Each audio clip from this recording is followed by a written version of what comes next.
افراد کے اندر بہت بعد میں پیدا ہوا تقلید جامد کا.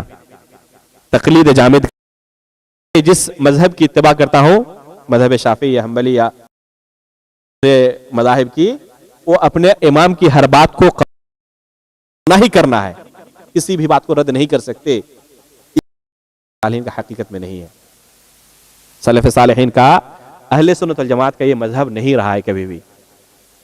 جو بھی اس منہج پر قائم ہے ابھی، ان کو اپنے نفس کا محاسبہ کرنا چاہیے. اگر وہ اپنے آپ کو اہل سنت والجماعت میں سے کہتا ہے، دعوے دار ہے کہ میں بھی اہل سنت والجماعت میں سے ہوں، تو اسے اپنے نفس کا محاسبہ کرنا چاہیے. اہل سنت والجماعت کا کبھی بھی یہ منہج نہیں رہا ہے کہ امت میں سے کسی بھی شخص کی تمام باتوں کو قبول کر لیں، چاہے وہ موافق ہو یا مخالف ہو نبی صلی اللہ علیہ وسلم کی شریعت کی، سنت کی. بلکہ ان کا منہج کیا رہا ہے، جو کہ امام مالک رحمۃ اللہ علیہ نے اپنے اس قول کے اندر ذکر کیا ہے، کل یؤخذ من قولہ ویرد الا صاحب ھذا القبر. یہ خوبی ہے اہل سنت والجماعت کی. آگے بڑھیں. تعظیم السلف الصالح، سلف لام کے فتح کے ساتھ، تعظیم السلف الصالح، یہ اہل سنت والجماعت کی ایک اہم خوبی ہے. سلف صالحین کی تعظیم کرتے ہیں، سلف صالحین کی تعظیم کرتے ہیں، ان کا احترام کرتے ہیں. تعظیم سے یہ لازم نہیں آتا کہ ان کی کوئی بات شریعت کے مخالف ہو تب بھی مان لی جائے. تعظیم سے لازم نہیں آتا کہ ان کی کوئی بات شریعت کے مخالف ہو تب بھی مانی جائے. اگر ان کی کوئی بات شریعت کے مخالف نظر آئی تو اس کو رد کر دیتے ہیں، اس سے تعظیم کے اندر کوئی فرق نہیں پڑتا. تو یہ ان کی اہم خوبی ہے کہ سلف صالحین کی تعظیم کرتے ہیں. یہاں تک کہ بعد کے زمانوں میں، یعنی تقلید کے دور میں، تقلید جامد کے دور میں، جو لوگ اہل حدیثوں کو یہ الزام باندھتے ہیں کہ یہ علماء کی قدر نہیں کرتے، حالانکہ ہم زیادہ قدر کرتے ہیں. کسی کی بات کتاب و سنت کے موافق اس کو قبول کرتے ہیں. اگر کوئی شخص کسی ایک شخص کو پکڑ لیتا ہے کہ انہی کی تمام باتوں کو مانیں گے، تو گویا کہ دوسروں کی تعظیم نہیں کر رہا ہے. حالانکہ اہل سنت والجماعت کی اہم خوبی ہے یہ کہ سلف صالحین کی تعظیم کرتے ہیں. ابھی آپ کے سامنے مثال پیش کی گئی تھی کہ کوئی بھی نص آئے ان کے سامنے تو اس کی تفسیر کہاں سے تلاش کرتے ہیں؟ سلف صالحین کے فہم سے. یہ تعظیم ہے. علماء سلف کی تعظیم کرنا ہمارے حقوق میں سے ہے. اگر کوئی شخص علماء سلف کی، جو سابقہ علماء گزر چکے ہیں، ان کی تعظیم نہیں کرتا تو حقیقت میں ان کے منہج کے اندر بہت بڑا خلل ہے. اگر کوئی شخص آپ کو ایک پیٹ کھانا کھلا دیتا ہے تو آپ اس کی کس طرح باتیں ماننے لگتے ہیں؟ اگر آپ کا کوئی ساتھی آپ کو 2 ٹائم ہوٹل میں جا کر کچھ کھلا دے تو آپ اس کے ساتھ کس طرح عزت کے ساتھ پیش آتے ہیں، تعظیم کرتے ہیں ان کی. جن سے آپ نے علم حاصل کیا ہے، شریعت جن کی توسط سے ہمیں ملا ہے، جنت اور جہنم کے راستے کی معرفت جن کے توسط سے ہمیں ہوئی ہے، ان کی کس طرح تعظیم کرنی چاہیے. اس لیے علماء کی قدر کرنا یہ اہل سنت والجماعت کی ایک اہم خوبی ہے. علماء کی قدر کرتے ہیں، لیکن اس تنبیہ کے ساتھ، جیسے سب سے پہلے میں نے کہا تھا کہ تعظیم کا معنی یہ نہیں ہے کہ ان کی ہر بات کو گرچہ خلاف شریعت ہو اس کو قبول کیا جائے. جیسے ایک مثال کے طور پر آپ اپنے استاد کی تعظیم کرتے ہیں، اگر اسی استاد کی تعظیم کرتے کرتے آپ نبی صلی اللہ علیہ وسلم کے درجے تک پہنچا دیں، کیا وہ راضی ہوگا؟ اگر حقیقت مومن ہوگا تو راضی نہیں ہوگا. نبی صلی اللہ علیہ وسلم کا ایک مقام ہے. اسی طرح نبی صلی اللہ علیہ وسلم کی تعظیم کرتے کرتے اللہ رب العزت کے مقام تک پہنچا دے، جیسا کہ بہت سارے لوگ کرتے ہیں نہیں کرتے ہیں. نبی صلی اللہ علیہ وسلم کے بارے میں ایسی باتیں ذکر کرتے ہیں جو کہ خالص اللہ رب العزت کے حقوق ہیں، وہ حقوق نبی صلی اللہ علیہ وسلم کو دیتے ہیں. تو یہ تعظیم ہے؟ یہ تعظیم نہیں ہے، یہ توہین ہے نبی صلی اللہ علیہ وسلم کی. جس طرح اگر کسی شخص کی تعظیم کرتے کرتے نبی صلی اللہ علیہ وسلم کی طرح ان کی تعظیم کی جانے لگے، نبی صلی اللہ علیہ وسلم کے درجے تک پہنچا دیا جائے، تو اس کی تعظیم نہیں رہ جاتی بلکہ توہین ہوتی ہے. وہ اس کی توہین ہوتی ہے. تو اسی طرح سلف صالحین کی ہمیں تعظیم کرنی ہے. اگر ان کی کوئی بات خلاف شریعت نظر آئے اس وقت بھی اگر ان کی بات کو ہم مانیں تو گویا کہ ہم اس کی توہین کر رہے ہیں, تعظیم نہیں کر رہے ہیں. گویا کہ ہم ان کی توہین کر رہے ہیں, تعظیم نہیں ہے. تعظیم کا معنی شریعت کی میزان سے طے ہوگا. اگر شریعت کے موافق ہے تو ان کی بات قبول کی جائے گی, اگر شریعت کے موافق نہیں تو قبول نہیں کی جائے گی. لیکن تعظیم اور احترام ضروری ہے. جو لوگ علماء کرام کو بدنام کرتے ہیں اپنی تقریروں کے اندر, اپنی تحریروں کے اندر, خصوصاً علماء سلف کی, اگر ان کی کوئی بات, اس لیے کوئی بشر تھے, انسان تھے, غلطی ہو سکتی ہے, کوئی غلطی مل جاتی ہے اور ان کے بارے میں اپنی زبان استعمال کرتے ہیں, اپنے قلم کو استعمال کرتے ہیں اور ان کی توہین کرتے ہیں, حقیقت میں یہ علماء نہیں ہے, یہ علم کی پہچان نہیں ہے. اگر حقیقت میں کسی کے پاس علم ہوگا تو, دل کے اندر علم ہوگا تو ساتھ میں تواضع بھی آئے گا, خاکساری آئے گی. چیلنج کرنا کہ میری بات ہی حرف آخر ہے, قیامت تک میری بات کبھی غلط نہیں ہو سکتی, یہ سلف صالحین کا منہج نہیں رہا ہے. سلف صالحین کا منہج نہیں رہا ہے, بلکہ جس طرح علم آتے جائے گا اسی طرح تواضع اور خاکساری آتی جائے گی. دو کتاب نہیں پڑھتے اور کہتے ہیں کہ اس بارے میں کوئی دلیل نہیں ہے اس مسئلے کے تعلق سے. اگر پوچھا جائے کہ کتنی کتابوں کی طرف آپ نے رجوع کیا, ایک بھی کتاب نہیں, کتابوں کا نام بھی نہیں جانتے. اور اگر علماء سلف نے کوئی بات ذکر کیا, نہیں یہ اس کی کوئی دلیل نہیں ہے. استغفر اللہ. حافظ ابن حجر رحمۃ اللہ علیہ, کون ہے حافظ ابن حجر فتح الباری کے مصنف, ایک حدیث کے تعلق سے حکم لگاتے ہوئے کہتے ہیں کہ بحثتہ فی 30,000 جزءا فما وجدت. اس کے بعد بھی کیا کہہ رہے ہیں, ایسا نہیں کرے کہ یہ حدیث نہیں ہے. ایک حدیث ان کے سامنے آئی تو انہوں نے اس کی تحقیق شروع کی. کتنی کتابوں کی طرف رجوع کیا؟ 30,000 جزءا, 30,000 اجزاء حدیثیہ. ایک اصطلاح ہے جز, بہت سارے اجزاء ہیں, جیسے جزء القراءہ خلف الامام, امام بخاری رحمۃ اللہ علیہ کی جزء رفع الیدین, جز کے نام سے بھی محدثین کتاب تصنیف کرتے ہیں.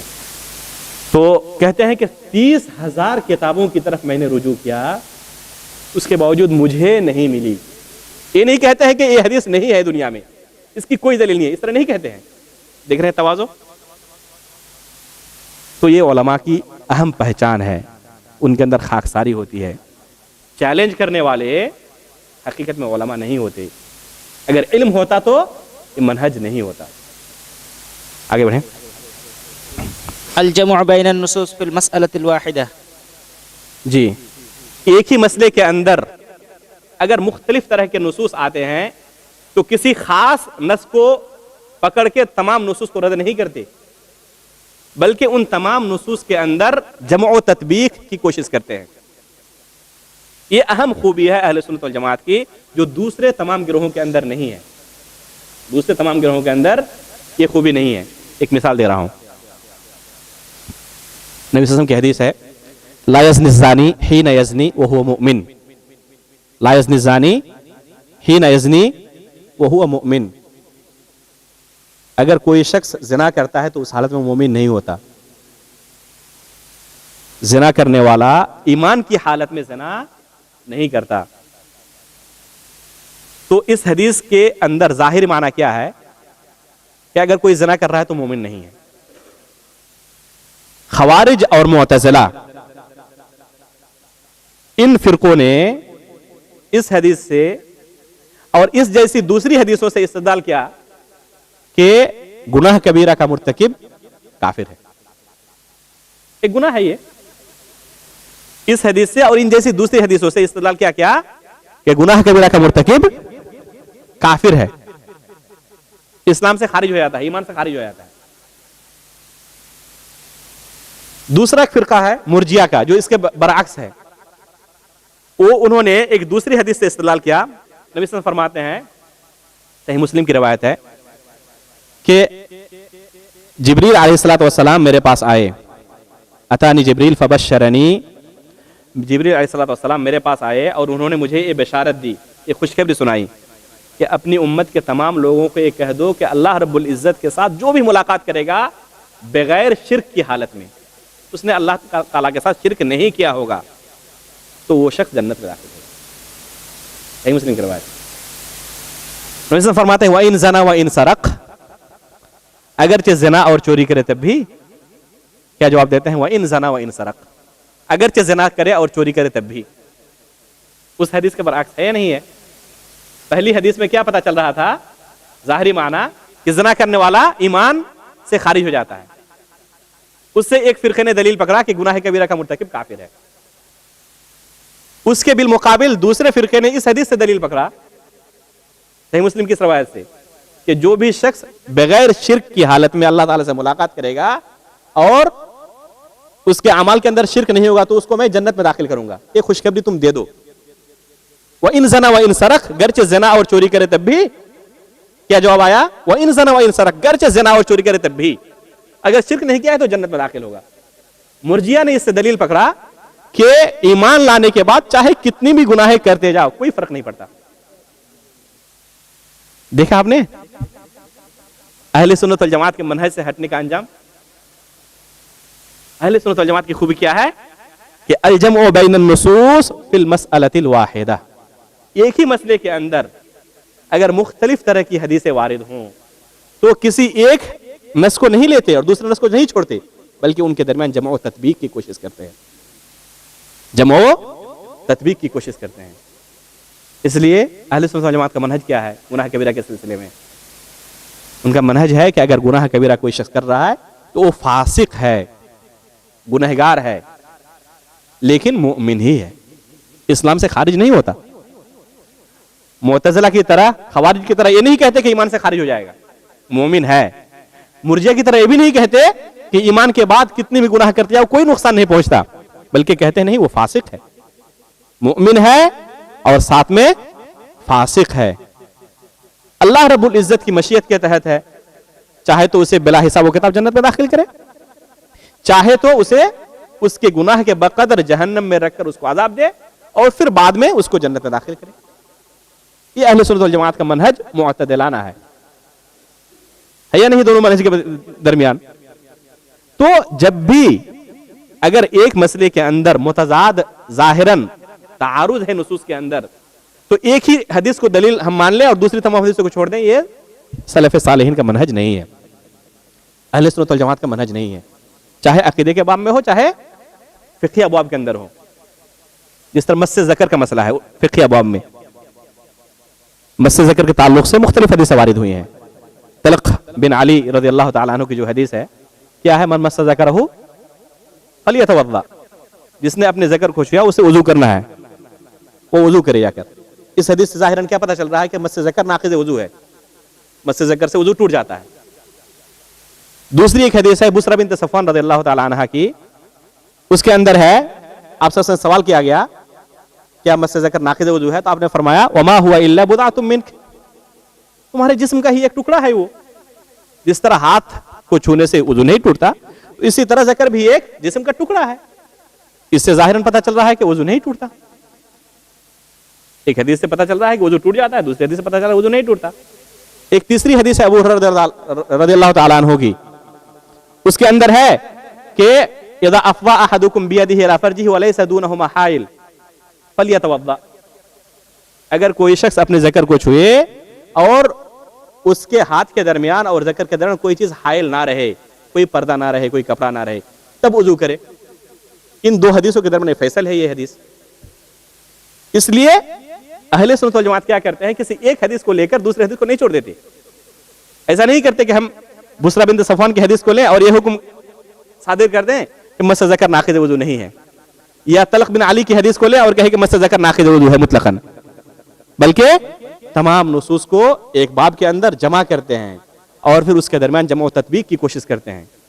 اور کیا کہتے ہیں جیسے اس مسئلے کے اندر کہ مس ذکر ناقض وضو ہے چند شروط کے ساتھ، اگر بلا حائل ڈائریکٹ اپنے ذکر پر ہاتھ پڑ جائے یا شہوت کے ساتھ اس نے چھوا ہو تب ناقض وضو ہے، اور اگر کپڑے کے اوپر ہاتھ پڑے تو ناقض وضو نہیں ہے۔ یہ جمع و تطبیق ہوئی۔ تو یہ ایک خوبی ہے اہل سنت والجماعت کی جو دوسرے فرقوں کے اندر نہیں پائی جاتی. یہ اہم خوبی ہے اہل سنت والجماعت کی. آگے بڑھیں. الجمع بین العلم والعبادہ. الجمع بین العلم والعبادہ. یہ ایک خوبی ہے اہل سنت والجماعت کی کہ علم حاصل کرنے کے بعد عبادت بھی کرتے ہیں. صرف علم حاصل کر کے بیٹھے نہیں رہتے, علم اور عبادت کے درمیان جمع کرتے ہیں. آپ صوفیہ سے سنیں گے وَاعْبُدْ رَبَّكَ حَتَّى يَأْتِيَكَ الْيَقِينُ. صوفیہ کے نزدیک ایک درجہ ہے یقین کا درجہ. جب کوئی اس مرتبے پر فائز ہو جائے تو اسے عبادت کی ضرورت نہیں ہے. اس لیے ان کے ہاں سب سے بڑا بزرگ کون ہوتا ہے؟ جو عبادت کے اندر سب سے پیچھے ہو. جو عبادت کے اندر سب سے پیچھے ہو وہ سب سے بڑا بزرگ تصور کیا جاتا ہے. وہ یقین کے درجے پر پہنچ چکا ہے, اسے عبادت کی ضرورت نہیں ہے. یہ ہمارا منہج نہیں ہے. ہمارے یہاں سب سے بزرگ وہ ہوتا ہے جو عبادت کے اندر بھی سب سے آگے ہو, صرف علم کے اندر نہیں. ہمارے سلف صالحین عبادت کے اندر بھی سب سے آگے تھے. عبادت کے اندر بھی سب سے آگے تھے. مختلف قصے ہیں, اگر ان قصوں کو ذکر کرنے جاؤں تو پھر وقت بہت گزر جائے گا. تو یہ اہم خوبی ہے کہ علم کے ساتھ عبادت بھی کرتے ہیں. جو کچھ حاصل کیا ہے اسے عملاً تطبیق دیتے ہیں, عملاً تطبیق دیتے ہیں. ایک مشہور قول تھا سلف کے نزدیک, العمل زکاۃ العلم. جس طرح آپ کے پاس مال بہت زیادہ ہو اس کے اندر زکات واجب ہے, کچھ فقیر اور غربا و مساکین کو دیں اس مال میں سے. اسی طرح علم کی زکات کیا ہے؟ عمل. اگر آپ نے علم حاصل کیا ہے تو عمل کے اندر بھی وہ ظاہر ہونا چاہیے. اگر عمل کے اندر ظاہر نہیں تو حقیقت میں آپ نے علم حاصل نہیں کیا ہے. نور العلم الاخلاص. اگر اخلاص ہوگا تو عمل بھی ہوگا.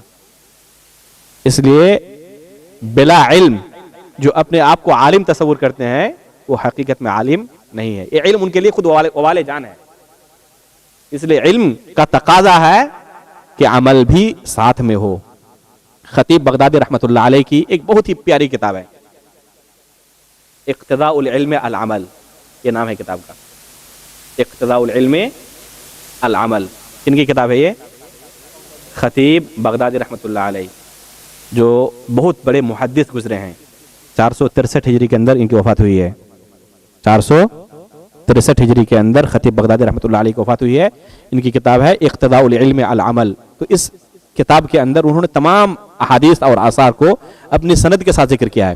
چونکہ متقدمین میں سے ہی تقریباً 463 ہجری میں وفات ہوئی ہے, تو اس کتاب کے اندر انہوں نے اسی چیز پر پورا دھیان صرف کیا ہے کہ ان احادیث اور ان نصوص کو ذکر کیا جائے جن کے اندر آپ نے اگر کوئی علم حاصل کیا ہے تو اس کے مطابق عمل بھی ہونا چاہیے. سلف صالحین کے اقوال کو انہوں نے جمع کر دیا اس کتاب کے اندر. تو یہ ایک اہم خوبی ہے الجمع بین العلم والعبادہ. علماء صرف علم حاصل کر کے گھر میں بیٹھے نہیں رہتے بلکہ علم کے مطابق عبادت بھی کرتے ہیں, عمل بھی کرتے ہیں. آگے بڑھیں. الوسطیۃ. الوسطیہ ایک اہم خوبی ہے اہل سنت والجماعت کی. اعتدال پسندی, افراط و تفریط نہیں. افراط اور تفریط نہیں. نہ عبادت کے اندر حد سے زیادہ آگے بڑھ جاتے ہیں اور نہ عبادت کو چھوڑنے میں یا کسی بھی باب میں شریعت کے. یہود کی صفت اللہ رب العزت نے قرآن کریم کے اندر ذکر کی ہے سورہ فاتحہ کے اندر. آپ نماز میں روزانہ پڑھتے ہیں اہدنا الصراط المستقیم صراط الذین انعمت علیہم غیر المغضوب علیہم ولا الضالین. تو غیر المغضوب علیہم, مغضوب علیہم سے مراد کون ہے؟ یہود ہیں. یہود, مغضوب علیہم سے مراد یہود ہیں, اور ضالین سے مراد نصارہ ہیں. یہود کے اندر علم تھا, عبادت نہیں تھی. سب کچھ جانتے تھے, عمل نہیں کرتے تھے. اور نصارہ اس کے برعکس, عبادت میں حد سے زیادہ آگے, علم نہیں ہے. جس طرح کے آج کے دور میں صوفیاء کرام ہیں، جو صوفی لوگ ہیں وہ ہمیشہ عبادت میں مشغول، سجادہ نشین اور کیا کیا القاب سے مسجد کے اندر ہمیشہ ڈیرا جمائے ہوئے ہیں، کچھ بھی علم نہیں ہے، کس طرح عبادت کرنی کچھ نہیں جانتے، اپنے ذہن و خیال سے مختلف عبادت کے طریقے راج کیے ہوئے ہیں۔ اہل سنت والجماعت کی خوبی کیا ہے؟ وسطیت، علم اور علم کے مطابق عمل، آگے نہیں بڑھتے۔ جیسے ہی وسطیت سے اگر کوئی ہٹے گا، یا تو خوارج کی جماعت اور معتزلہ کی جماعت کے ساتھ وہ مل جائے گا، یا پھر عبادت کے باب میں صوفیہ کے ساتھ مل جائے گا۔ ابھی ایک مثال دی تھی میں نے گناہ کبیرہ کے سلسلے میں، زنا کے سلسلے میں، معتزلہ اور خوارج کا منہج کیا ہے کہ گناہ کبیرہ کا مرتکب کافر، اسی کے برعکس مرجئہ کا منہج کیا ہے؟ گناہ کرتے جاؤ کوئی فرق نہیں پڑتا، اور اہل سنت والجماعت کا منہج کیا ہے؟ وسطیت، اعتدال۔ ہم اس کو ایمان سے خارج بھی نہیں کرتے، یہ بھی نہیں کہتے کہ گناہ کرتے جاؤ کوئی فرق نہیں پڑتا، بلکہ کیا کہتے ہیں؟ مؤمن ہی ہے لیکن فاسق ہے۔ تو یہ ہے وسطیت، جو اہم خوبی ہے اہل سنت والجماعت کی۔ آگے بڑھیں۔ سلامتهم من تکفیر بعضهم لبعض، سلامتهم من تکفیر بعضهم لبعض۔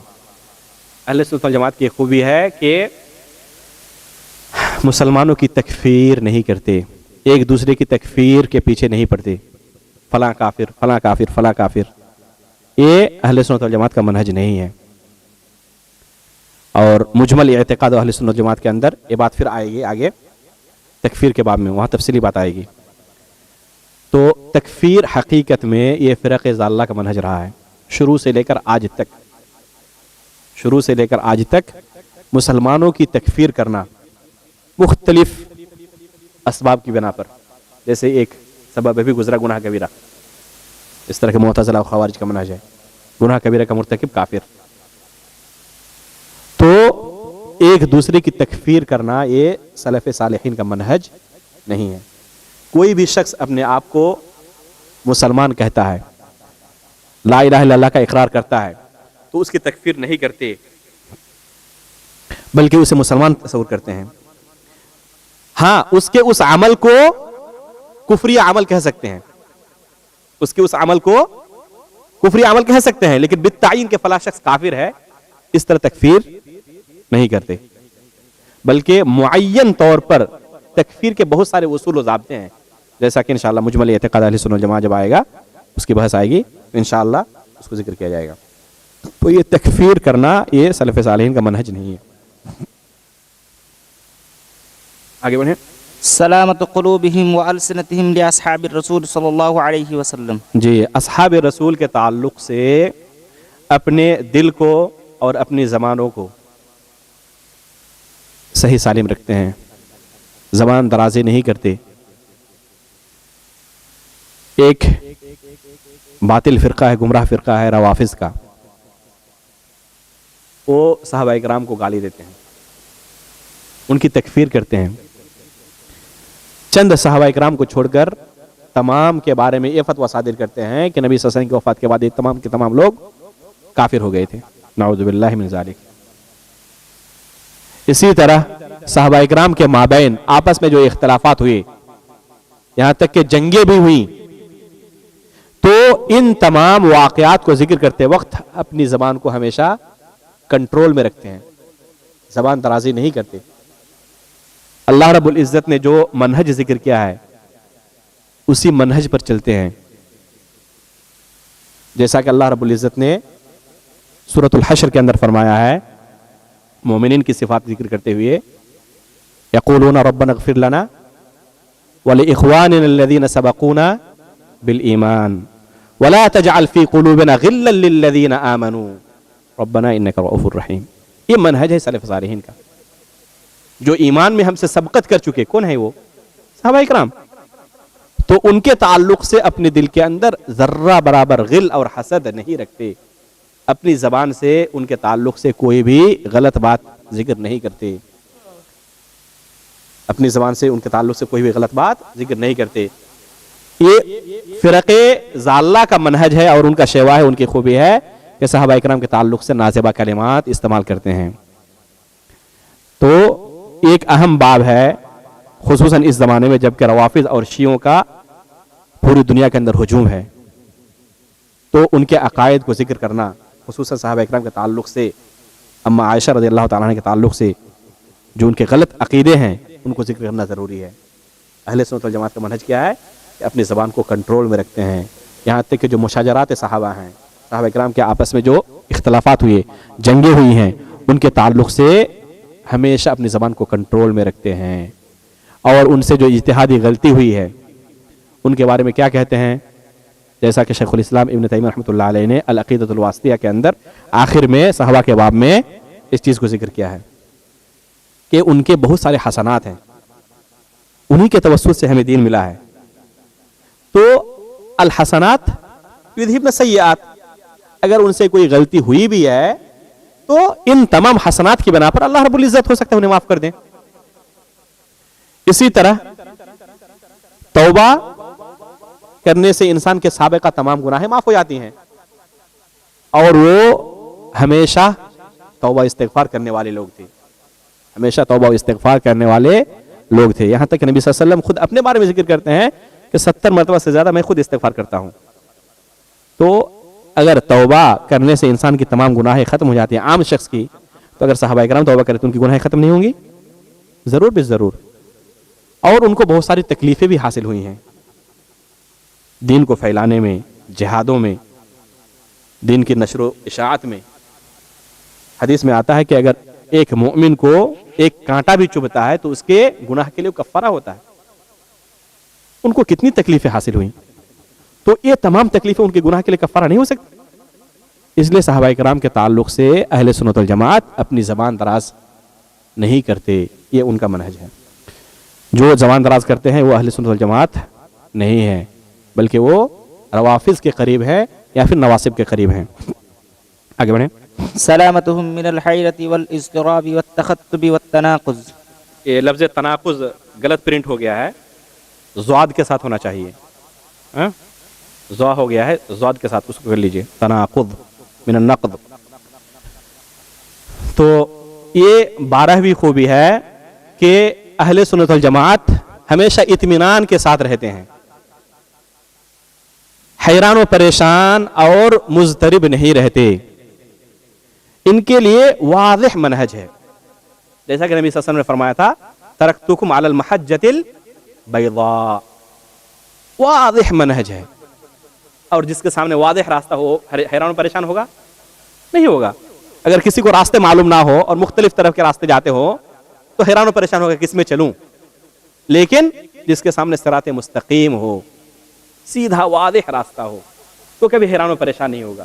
اس لیے آپ سلف صالحین کی کتابیں اٹھا لیں، نور نظر آئے گا ان کی کتابوں کے اندر، حیران و پریشان نہیں ہے، کسی بھی چیز کو علمی طریقے سے اس کو حل کرتے ہیں، اپنا عقل و قیاس کا گھوڑا نہیں دوڑاتے۔ ایک بات دوسری اپنی اسی کتاب کے اندر، پھر دوسری جگہ دوسری بات، ایک حدیث سے ایک جگہ استدلال کچھ کر رہے ہیں، پھر اسی حدیث سے دوسری جگہ اپنی ہی تناقض اور اپنی ہی بات کی رد کرتے ہیں۔ تو یہ اہل سنت والجماعت کی کتابوں کے اندر آپ کو نہیں ملے گا، ان کے منہج کے اندر یہ نہیں ہے، واضح منہج ہے، یہ واضح منہج ہے۔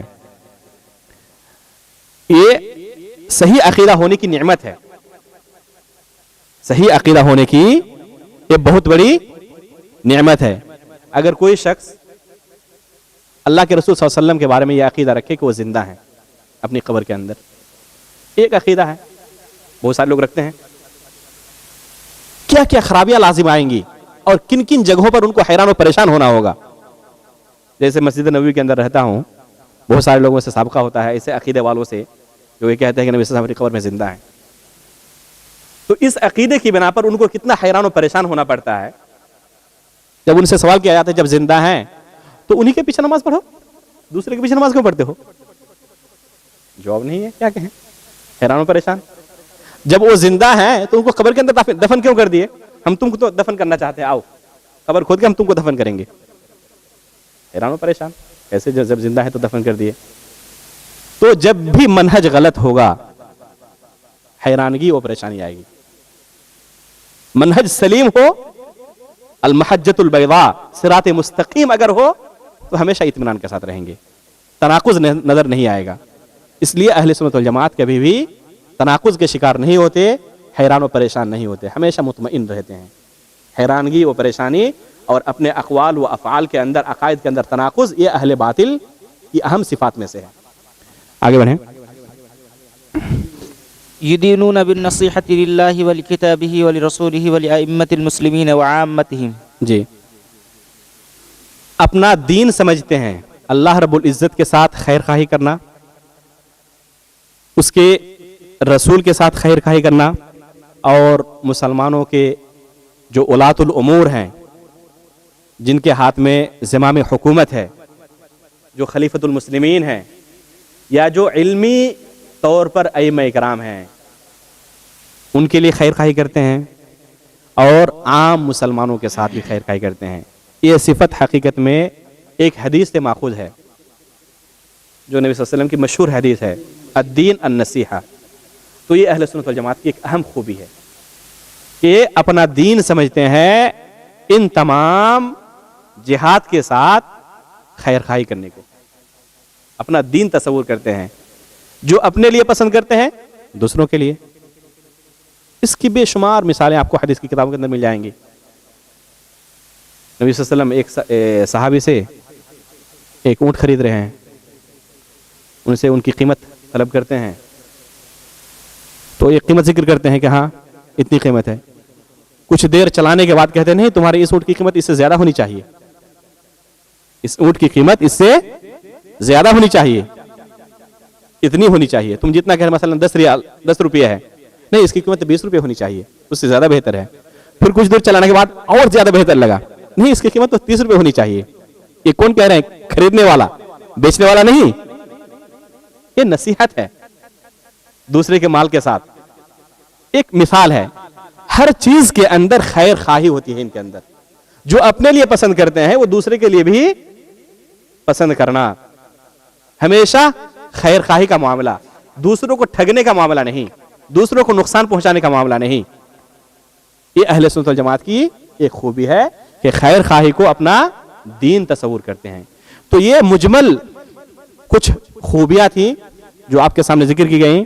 علماء کی کتابوں میں مستقل کتابیں موجود ہیں، موٹی موٹی کتابیں صرف اہل سنت والجماعت کی خوبیوں کے بارے میں لکھی گئی ہیں۔ یہ چند سطور کے اندر آپ کے سامنے اس کو ذکر کیا گیا۔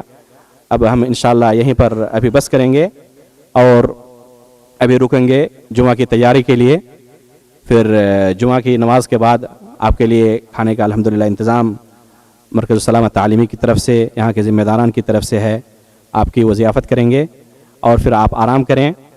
اور گزارش یہی ہے کہ جو یہ وقت ہے آرام کرنے کا، اس کو آرام کرنے میں ہی گزاریں، گفتگو کرنے میں، موبائل استعمال کرنے میں یا دوسرے کاموں میں اس کو صرف نہ کریں، اس لیے کہ اس کے بعد پھر آپ کو ایک لمبے وقت تک کے لیے بیٹھنا ہے، لمبے وقت تک کے لیے پھر آپ کو بیٹھنا ہے۔ پھر انشاءاللہ عصر کی نماز کے بعد اسی مسجد میں ہم فوراً شروع کریں گے، اس لیے کہ وقت کافی کم ہے اور مذکرہ کافی طویل ہے۔ ہم کوشش کریں کہ مغرب سے پہلے ہی عقیدے کا باب ختم کر دیں اور مغرب کے بعد حدیث کے باب میں داخل ہو جائیں، یہی ہماری انشاءاللہ کوشش رہے گی۔ اللہ جی پھر جی پھر عشاء کے بعد انشاءاللہ بیٹھیں گے۔ تو جو آپ کے لیے بھی وقت ہے، اس وقت کو غنیمت سمجھیں، اور پھر انشاءاللہ آئندہ دروس میں جو اس درس میں بہت ساری باتیں ذکر کی گئی ہیں ان کے تعلق سے سوال ہوگا، اور بہت طرح کے انعامات بھی رہیں گے انشاءاللہ۔